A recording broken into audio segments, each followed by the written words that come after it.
بھارتی فضائیہ کی ایک اور جگہ سائی۔ دبئی میں ایئر شو کے دوران بھارت کا جنگی طیارہ تیجس گر کر تباہ ہو گیا۔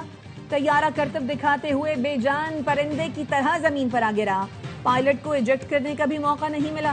ابتدائی رپورٹ کے مطابق لڑاکا طیارے تیجس کو تکنیکی خرابی کے باوجود اڑایا گیا۔ تباہ ہونے والے طیارے کو ونگ کمانڈر وکرم سنگھ اڑا رہے تھے۔ وہ ٹریننگ کورس کے 7 سٹیج مکمل کر چکے تھے اور ان کا شمار بھارت کے بہترین پائلٹس میں ہوتا تھا۔ بھارتی جنگی طیارہ تیجس کے گرتے ہی ہندوستان ایروناٹکس لمیٹڈ کے شیئرز 2.5% گر گئے۔ چند روز پہلے دبئی ایئر شو میں شریک طیارے تیجس کو آئل بھی لیک ہوا تھا۔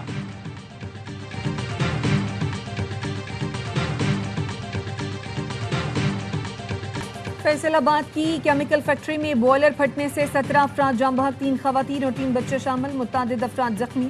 قریبی مکانات کی چھتیں گر گئیں۔ ڈپٹی کمشنر کا کہنا ہے 25 سال پرانی فیکٹری کے مالک کو شامل تفتیش کیا جائے گا۔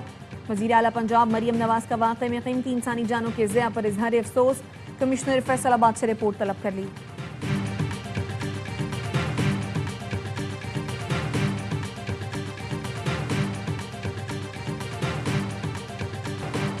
بنوں میں امن کمیٹی کے دفتر پر دہشت گردوں کا حملہ، 7 افراد جاں بحق، 1 زخمی۔ پولیس کی بھاری نفری علاقے میں موجود۔ وزیر اعظم شہباز شریف اور وزیر داخلہ محسن نقوی کی امن کمیٹی کے دفتر پر حملے کی مذمت، جانی نقصان پر گہرے دکھ کا اظہار۔ وزیر اعظم نے کہا ذمہ داران کا تعین کر کے انہیں قرار واقعی سزا دلوائی جائے۔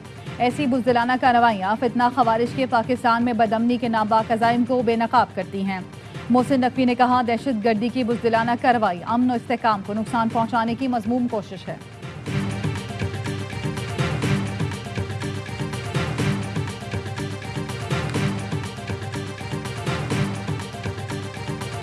خیبر پختونخوا میں کارروائیوں کے دوران فتنہ خوارج سے ملنے والا امریکی اسلحہ میڈیا کے سامنے پیش کر دیا گیا۔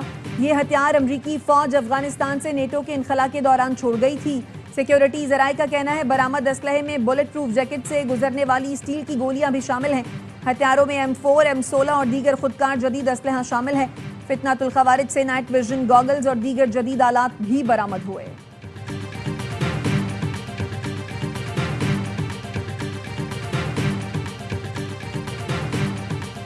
وزیر اعظم کی زیر صدارت صنعتی ترقی کے لیے قائم نجی شعبے کی کمیٹی کا پہلا جائزہ اجلاس، وزیر اعظم نے پیش کردہ سفارشات کا خیر مقدم کیا۔ تجاویز کو قومی پالیسی فریم ورک میں شامل کرنے کی ہدایت۔ شہباز شریف کا کہنا تھا ملکی صنعتی ترقی کے لیے نجی شعبے کی تجاویز کلیدی اہمیت رکھتی ہیں۔ کاروبار میں آسانی، سرمایہ کاری میں اضافے کے لیے اقدامات حکومت کی اولین ترجیح ہیں۔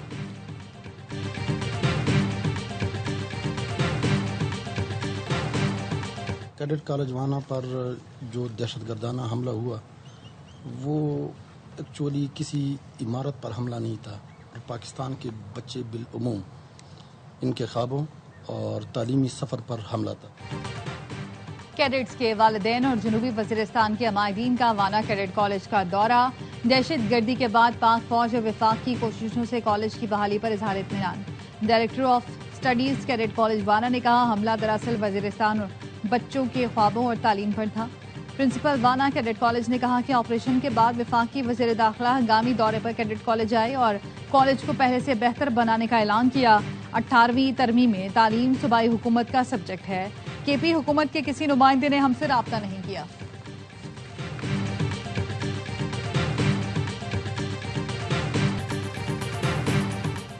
غلط معلومات عوامی رائے مست کرتی ہیں، حکومت نے شفاف اور ذمہ دارانہ ابلاغ کو اولین ترجیح دی۔ آج ڈیجیٹل میڈیا ذرائع ابلاغ کا تیز ترین فورم بن چکا ہے۔ نوجوانوں کو سوشل میڈیا کے مثبت استعمال کی تربیت دینا ضروری ہے۔ وفاقی وزیر اطلاعات عطا طارق کہتے ہیں درست معلومات کی برق فراہمی قومی بیانیے کے لیے اہم ہے۔ الیکشن کمیشن نے وزیر اعلیٰ خیبر پختونخوا کو آج حاضری سے استثناء دے دیا۔ الیکشن کمیشن نے دھمکی آمیز ریمارکس پر سہیل آفریدی کو آج طلب کیا، لیکن ان کے بجائے وکیل علی بخاری پیش ہوئے اور بتایا وزیر اعلیٰ مصروفیت کے باعث نہیں آ سکے۔ حویلیاں ضلع ہری پور میں شامل نہیں، ضابطہ اخلاق کی خلاف ورزی نہیں ہوئی۔ سیکریٹری الیکشن کمیشن نے کہا انتخابی مہم میں تشدد پر اکسانا ضابطہ اخلاق کی خلاف ورزی ہے۔ وزیر اعلیٰ خیبر پختونخوا نے الیکشن کمیشن کی نوٹس کے خلاف پشاور ہائی کورٹ میں درخواست دائر کر دی۔ نوٹس غیر قانونی قرار دینے کی استدعا۔